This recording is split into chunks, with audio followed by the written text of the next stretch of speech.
Sanibonani wey'ngane zakwethu, ake nginibelele phinde futhi nginamukele kuyona i-channel ehamba phambili Radio Inketho. Lami igama ngumfeza ngoNtuthu Ngakhumalo bathi iLasbo namaGumede. Mntana sekhaya ukuthi usemusha kuleli khasi zaphela ngicela ngisho ukuthi uyasubscribe, ungakhohlwa ukukhomenta nokulike nokushare, kanjalo futhi nokungilandela Facebook @Radio Inketho. Kukhona okukhulu kunakho konke. Ngane zakwethu-ke lokhu angene njalo amazwi encomo kwinsizwa esebenza laphana eKhosini FM, MC Tshata, uMakata Zedlulu, uklebeke ibhola ohlala ekuthunga banenalithi.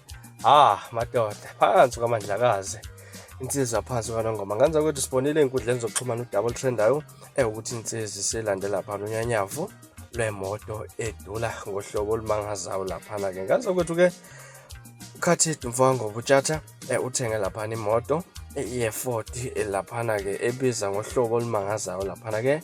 Ngane zakwethu-ke abantu balokhu babaze njalo ukuthi ngempela uKhathide impela kumhambela kahle izinto mangabe ezothenga imoto eyomtakabani laphana-ke laphana. Ngane zakwethu nathi-ke sithi asibonge njengane zakwethu-ke ukuthi mangabe insizwa isebenza ngokuyimisela, insizwa isebenza ngokuyikhandla, kube khona amagalelo avelayo siwabone amagalelo kuyona le nsizwa ukuthi ngempela uyayeka aphambili-ke laphana. Sithi congratulations Makata Zedludla, congratulations Mfokangobe laphana-ke. Sithi nabanye abasebenza ngokuyikhandla impela kumele babukele kuyona le nsizwa ukuthi mangabe usebenze kahle, usebenze ukuyikhanya, usebenze ukuyikhandla, uya izona iy'thelo lezi ekuthiwa uzoyivuna-ke mangabe kuthiwa uzovunwa okutshalile. Ngaza ukuthi bakuyona ividiyo namhlanje kulolu daba engilandela namhlanje laphana.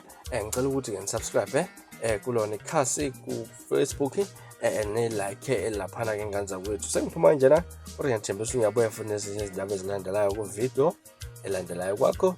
Subscribe nisiphatha kahle nibe nosuku olumnandi ngithanda kakhulu.